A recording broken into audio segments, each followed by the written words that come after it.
Welcome to the How to Cheat in Maya 2012 video tutorials. My name is Kenny Roy, co-author of the book, and Eric Luta is the other co-author, and we're very happy to have you here, and I hope you've checked out the other video tutorials and are learning a lot.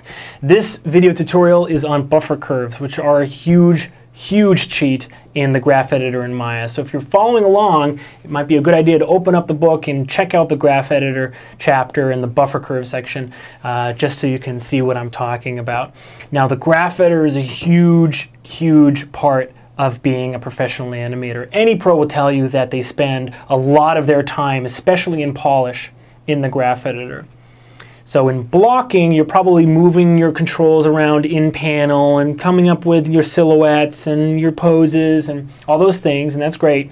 But when it's time to really polish your animation and really make it, very fine-tuned, then you're probably spending a lot of your time in the graph editor.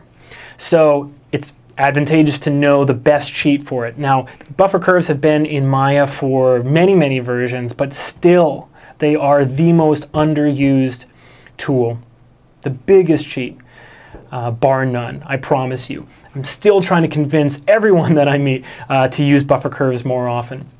Now, why are they so powerful?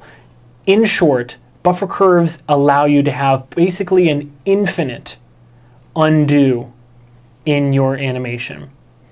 Another thing, if you want to think about it in a different way, they allow you to have a version of your animation that you can always go back to, or if you want, you can have two different versions of the same animation in one file.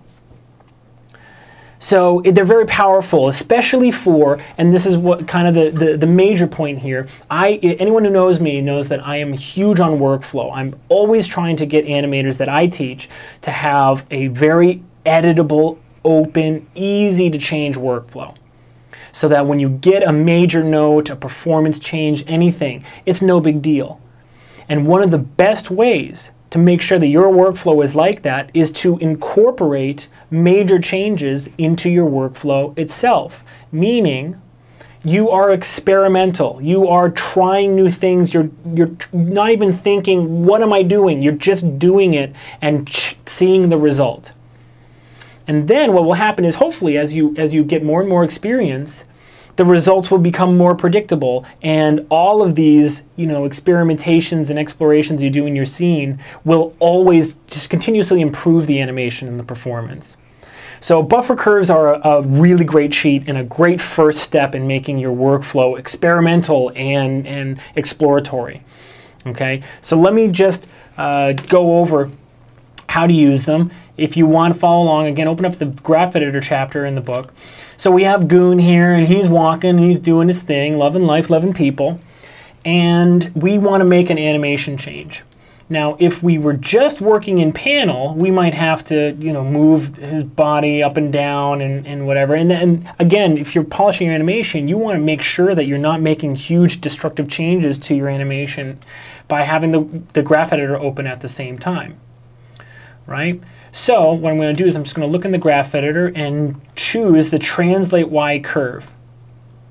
All right. Now I'm going to move it downwards. Let's say I want a version where he's really squatted over. Okay. You'll notice that since I have buffer curves already showing, that it left behind basically a grayed out version of the curve. You can create a new buffer curve by just clicking on this button right here, and then it looks like it deleted it and went away. But if you move the key back, or the curve back, look, it actually left one behind right there. So I'm just going to undo back to the beginning of the animation. All right. So if you're working in a scene, you only have so many undos. Sure, you can have infinite undos. You can set that as a setting in Maya, but sometimes things you do actually cut off like a branch, so to speak, of the undo queue. Meaning if you go A, B, C, D, E, and then you go undo D, C, B, that was harder than I thought, and then you go back C, D, E, F, G, and then go back again. Sometimes certain commands make it so you can't get all the way back to A. So when you're animating, if you're setting this scene file size or the render size, you're assigning materials, you're selecting all sorts of things, creating parent constraints, all this stuff, you're piling on commands that are just going to block the undo of that animation.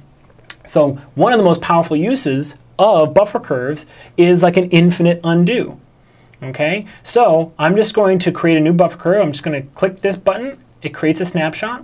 And now I'm going to make him walk in a much more squatted over, bent down version.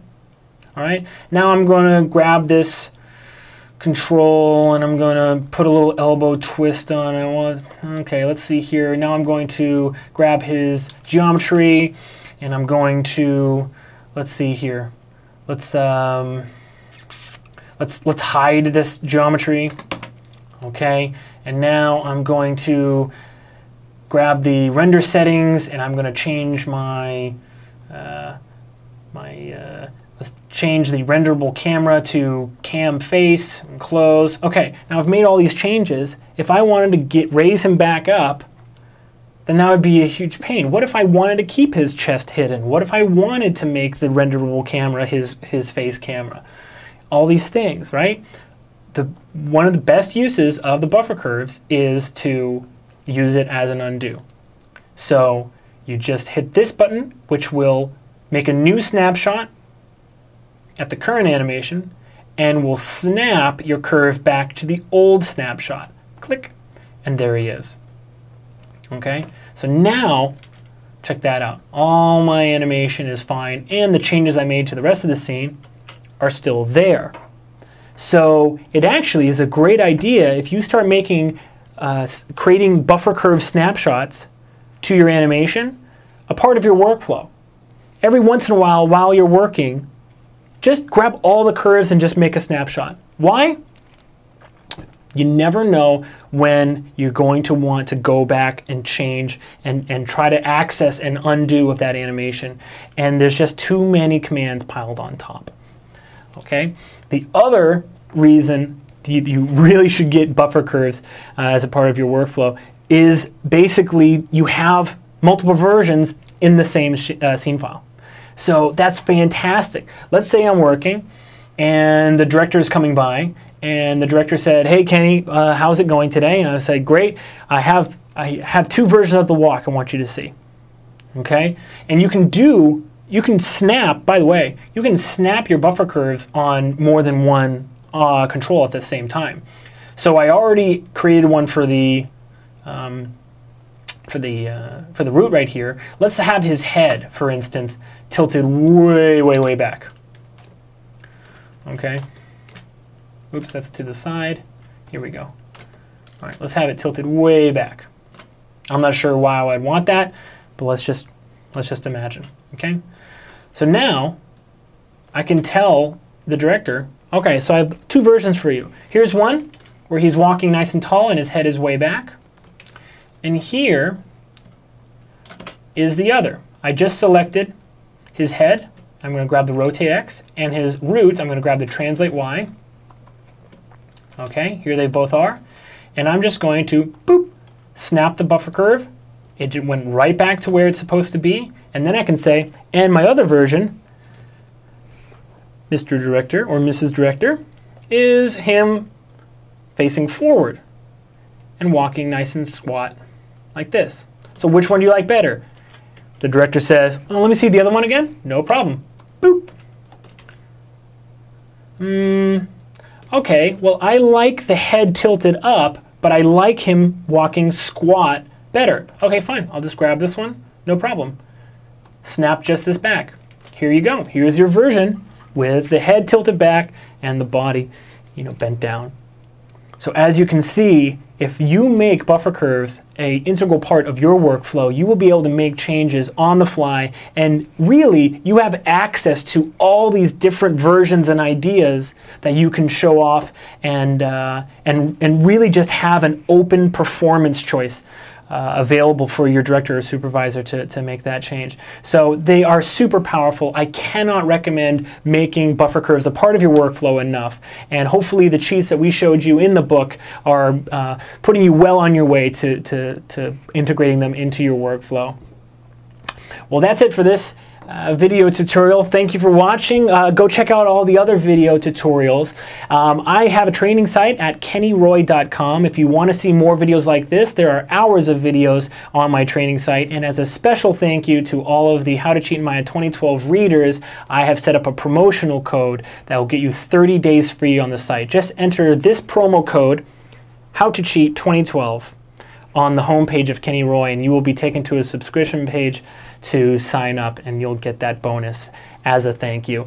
Again, hope your animation is improving and you're getting a lot of information out of the book and these video tutorials. It's been a lot of fun. Good luck with your animation, and as always, rock on.